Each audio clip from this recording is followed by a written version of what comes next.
ಅಂತಾರಾಷ್ಟ್ರೀಯ ಕ್ರಿಕೆಟ್ಗೆ ರವಿಚಂದ್ರನ್ ಅಶ್ವಿನ್ ವಿದಾಯ ಘೋಷಣೆ ಮಾಡಿದ್ದಾರೆ. ತಮ್ಮ ಒಂದು ಕೊನೆಯ ಪ್ರೆಸ್ ಮೀಟ್ ಅಲ್ಲಿ ಅಶ್ವಿನ್ ಅವರು ಮನವಿಚ್ಚಿ ಮಾತನಾಡಿದ್ರು. ಯಾವ ಕಾರಣಕ್ಕೆ ಅಶ್ವಿನ್ ವಿದಾಯ ಘೋಷಣೆ ಮಾಡಿದ್ರು, ತಮ್ಮ ಕೊನೆಯ ಮಾತುಗಳು ಆ ಪ್ರೆಸ್ ಮೀಟ್ ಅಲ್ಲಿ ಏನಿತ್ತು, ಬರೀ ಒಂದೊಂದಾಗಿ ನೋಡ್ತಾ ಹೋಗೋಣ. ಇವತ್ತು ನನ್ನ ಕೊನೆಯ ದಿನ as A Indian international cricketer. ಇಷ್ಟು ವರ್ಷಗಳ ಕಾಲ I had lot of fun, ಸಾಕಷ್ಟು ಫನ್ ಇತ್ತು. ಹಾಗೆ ರೋಹಿತ್, ವಿರಾಟ್ ಸೇರಿದಾಗೆ ಉಳಿದವರ ಜೊತೆಗೆ ಸಾಕಷ್ಟು ಮೆಮೊರೀಸ್ ಅನ್ನ ನಾನು ಹೊಂದಿದ್ದೀನಿ. ನನ್ನ ಜೊತೆ ಆಡಿದಂತ ಬಹುತೇಕರು ವಿದಾಯ ಹೇಳಿದ್ದಾರೆ. I have lost them. ನಾವೇ ಈಗ ಒಂದಷ್ಟು ಓಜಿಗಳು ಬಾಕಿ ಉಳ್ಕೊಂಡಿದ್ದೀವಿ, ನಾನು, ವಿರಾಟ್, ಹಾಗೆ ರೋಹಿತ್ ಮುಂತಾದಂಥವರು. ಸೊ ತುಂಬಾ ಜನರಿಗೆ ನಾನು ಥ್ಯಾಂಕ್ಸ್ ಹೇಳಬೇಕು. ಅದರಲ್ಲೂ BCCI ಹಾಗೆ ಎಲ್ಲಾ ಕೋಚ್ಗಳು, ನನ್ನ ಜರ್ನಿಯಲ್ಲಿ ನಾನು ಆಡಿದಂಥ ಎಲ್ಲಾ ಕೋಚ್ಗಳಿಗೂ ಕೂಡ ಧನ್ಯವಾದ. Most importantly Rohit, Virat, Ajinkya Pujara. So ಅದರಲ್ಲೂ ಅಜಿಂಕ್ಯ ಪೂಜಾರ ನನ್ನ ಸ್ಲಿಪ್ ಕ್ಯಾಚ್ಗಳನ್ನು ಬಹಳಷ್ಟು ಅವರೇ ಹಿಡಿದಿರೋದು. ಸೊ ಅದರಿಂದ ನನಗೆ ಇಷ್ಟು 500 ವಿಕೆಟ್ಗಳು ಸಿಕ್ಕಿದೆ.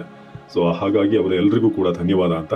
ಜೊತೆಗೆ thanks to Australian cricket team. ಅವರು ಕೊಟ್ಟಂತ ಟಫ್ ಫೈಟ್ ಯಾವಾಗಲೂ ಕೂಡ ನಾನು ನೆನೆಸ್ಕೊಳ್ತೀನಿ. ಒಂದು ಫಿಯರ್ಸ್ ಕಾಂಪಿಟೇಷನ್ ಆಸ್ಟ್ರೇಲಿಯಾದವರು ಕೊಟ್ಟಿದ್ದಾರೆ. ತುಂಬಾ ಜಾಸ್ತಿ ಮಾತಾಡೋಕೆ ಆಗ್ತಾ ಇಲ್ಲ. ತುಂಬಾ ಎಮೋಷನಲ್ ಮೊಮೆಂಟ್ ಇದು. ಎಲ್ಲ ಮಾಧ್ಯಮದವ್ರಿಗೂ ಧನ್ಯವಾದ. ತುಂಬಾ ಪ್ರೀತಿ ತೋರಿಸಿದ್ದೀರಾ. ಆಗಾಗ ಕೆಲವು ತರಲೆ ಆರ್ಟಿಕಲ್ಸ್ ಕೂಡ ಹಾಕಿದ್ದೀರಾ. ಮುಂದೆ ಬರುವಂತ ಕ್ರಿಕೆಟಿಗರಿಗೂ ಕೂಡ ಹೀಗೆ ಪ್ರೀತಿ ತೋರಿಸಿ ಅಂತ ಅಶ್ವಿನ್ ತಮ್ಮ ಕೊನೆಯ ಪ್ರೆಸ್ ಮೀಟ್ ನಲ್ಲಿ as A Indian international cricketer ಹೇಳಿದ್ದಾರೆ. ಸೊ ಬಹುತೇಕ ಅವರು ಯಾಕೆ ರಿಸೈನ್ ಮಾಡಿರಬಹುದು ಅಂತ ನಾವು ನೋಡೋದಾದ್ರೆ, 38 ವಯಸ್ಸಾಗಿದೆ. ಜೊತೆಗೆ ಬಹುತೇಕ ಟೆಸ್ಟ್ ಫಾರ್ಮ್ಯಾಟ್ ನಲ್ಲೂ ಕೂಡ ರೆಗ್ಯುಲರ್ ಆಗಿ ಅವಕಾಶ ಸಿಗ್ತಿಲ್ಲ. ಇಂಡಿಯನ್ ಪಿಚ್ ಅಲ್ಲಿ ಮಾತ್ರ ಈಗಿನ ಆಸ್ಟ್ರೇಲಿಯಾ ಸೀರೀಸ್ ಅಲ್ಲೂ ಕೂಡ ಅವರು ಬೆಂಚ್ ಕಾಯಬೇಕಾಯ್ತು. ಸೊ ಆ ಕಾರಣಕ್ಕೇನೆ ಮೇ ಬಿ ಮುಂದಿನ ಭವಿಷ್ಯಕ್ಕೋಸ್ಕರ ಒಂದಷ್ಟು ಫ್ರಾಂಚೈಸ್ ಕ್ರಿಕೆಟ್ ಅವರ ಯೂಟ್ಯೂಬ್ ಚಾನಲ್ ಕಾಮೆಂಟೇಟರ್ ಆಗಿ ಕೂಡ ಅವ್ರನ್ನ ನಾವು ನೋಡಬಹುದು. ಜೊತೆಗೆ ಒಂದಷ್ಟು ಕೋಚಿಂಗ್ ಸರ್ವಿಸ್ ಕೂಡ ಅವರ ಕಡೆಯಿಂದ ಬರುತ್ತೆ ಅನ್ನೋ ನಿರೀಕ್ಷೆ ಇದೆ. ಬಟ್ ಒಂದು ಅಚ್ಚರಿ ಮೂಡಿಸಿದಂಥ ವಿಚಾರ ಅಂತಂದ್ರೆ, ಅದರಲ್ಲಿ ಧೋನಿ ಅವರ ಹೆಸರು ಎಲ್ಲೂ ಕೂಡ ಅಶ್ವಿನ್ ಮೆನ್ಷನ್ ಮಾಡಲಿಲ್ಲ. 2010ರಲ್ಲಿ ಡೆಬ್ಯೂ ಮಾಡಿದಾಗ 9 ವಿಕೆಟ್ ಅನ್ನ ಮೊದಲ ಟೆಸ್ಟ್ ನಲ್ಲಿ ಗಳಿಸಿದ್ರು ವೆಸ್ಟ್ ಇಂಡೀಸ್ ವಿರುದ್ಧ.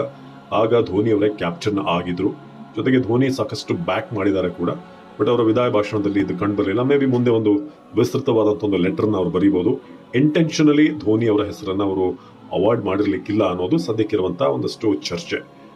ಸೊ ಅಶ್ವಿನ್ ಅವ್ರನ್ನ ನೀವು ಹೇಗೆ ನೆನೆಸ್ಕೊಳ್ತೀರಾ, ದಯವಿಟ್ಟು ತಿಳಿಸಿ. ನಮಸ್ಕಾರ.